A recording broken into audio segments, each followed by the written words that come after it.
Working the night shift has its perks. It's quiet, you're usually alone, and the world feels like it belongs only to you. But for some, that silence is exactly what makes the night shift a living nightmare. When the sun goes down, the buildings we think we know transform into vast echoing mazes where every shadow seems to move. From empty office buildings to isolated gas stations, these four people realized too late that they weren't as alone as they thought. Here are four terrifying night shift horror stories. Story 1. The Midnight Janitor. Marcus had been a janitor at a local elementary school for 3 years. He actually enjoyed the solitude of the 10 p.m. to 6 a.m. shift. One Tuesday around 2:15 a.m., Marcus was mopping the long linoleum hallway of the north wing. The only sound was the rhythmic sloshing of his mop until he heard it. A faint, hollow thump, thump, thump. It was the unmistakable sound of a basketball bouncing in the gym. Marcus froze. He was the only one with keys, and the alarm system was armed. He pulled out his phone and opened the school's security app. The gym was pitch black, but as he watched the live feed, the motion sensor light at the far end flickered on.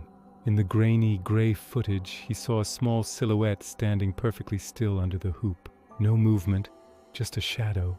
Determined to catch a trespasser, Marcus ran to the gym and threw open the double doors, flipping the main breakers.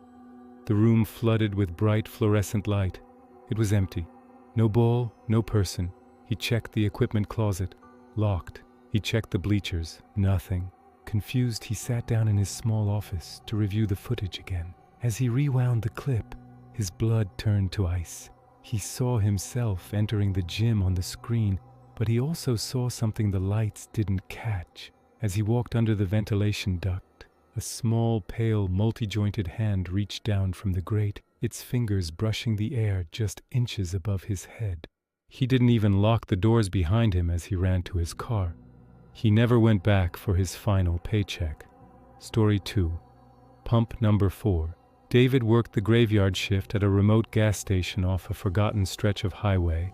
Most nights he didn't see a single soul between 1 a.m. and 5 a.m., but one rainy Thursday, a rusted black sedan with tinted windows pulled up to pump number 4. The engine cut out, but the headlights stayed on, blinding David through the store's front window. 5 minutes passed, then 10. No one got out to pump gas. David watched the silhouette behind the steering wheel.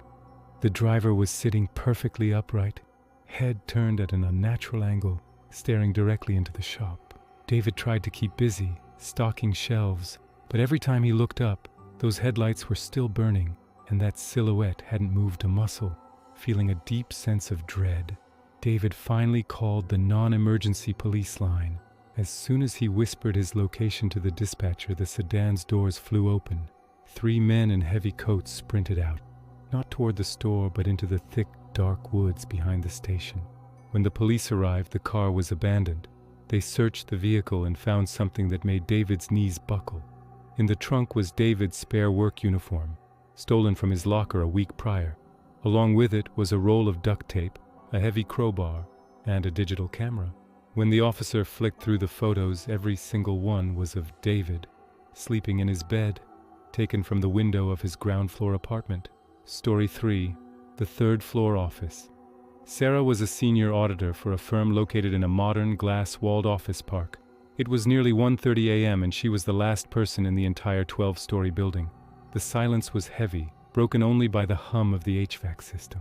Suddenly, the massive industrial printer in the darkened mailroom down the hall began to groan. Sarah frowned. She hadn't sent anything to print. She stood up, her footsteps echoing on the hard floor, and walked toward the mailroom. The printer was spitting out a single sheet of paper.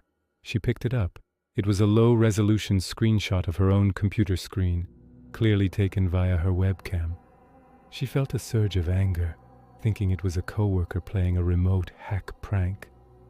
But then, the printer groaned again. A second page slid out. This one was a photo of the back of Sarah's head, taken from the perspective of the doorway she was currently standing in. The person who took it was right behind her. Sarah's heart hammered against her ribs. A third page began to print, slower this time. It was a close-up photo of a hand holding a brass key, her spare apartment key that she kept in her desk drawer. She didn't wait to see the next page. She grabbed her purse and sprinted for the emergency stairs, not daring to wait for the slow elevator. As she hit the street level, she looked up at the third-floor window. A figure was standing at her desk, waving a white sheet of paper at her. Story 4. The Night Guard. Leo was a security guard at a sprawling self-storage facility. It was a boring job, mostly consisting of watching monitors and doing a perimeter walk at 4 a.m. During his final round, Leo noticed something off. The heavy steel shutter of Unit 402 was unlatched and resting about 6 inches off the ground. Thinking a tenant had simply forgotten to lock up, Leo slid the door open. His flashlight beam cut through the dust, revealing a single wooden chair placed in the center of the empty unit. On the wall in front of the chair, dozens of Polaroid photos were pinned. Leo stepped closer and realized they were all photos of him. Photos of him eating lunch, photos of him reading at his desk, and photos of him yawning. In the middle of the photos was a small portable radio. As Leo reached for it with a trembling hand, the device crackled with static. A distorted, raspy voice came through. "You're late for your rounds, Leo. I've been watching you through the vents for weeks." Leo's stomach dropped as he realized the perspective of the photos. They were all taken from inside the security office. He turned to run, but the heavy steel shutter of the storage unit slammed shut from the outside, locking him in total darkness. The voice on the radio spoke one last time. "Don't worry, Leo. I'll take over your shift tonight. No one will even know you're gone." The night shift offers a peace that many crave, but as these stories show, that peace can be shattered in an instant. If you're working late tonight, make sure your doors are locked, trust your instincts, and whatever you do, don't ignore the sounds coming from the shadows. If these stories kept you on edge, make sure to smash that like button and subscribe for more terrifying tales. Have you ever had a creepy experience while working the night shift? Share your story in the comments below. I read every single one.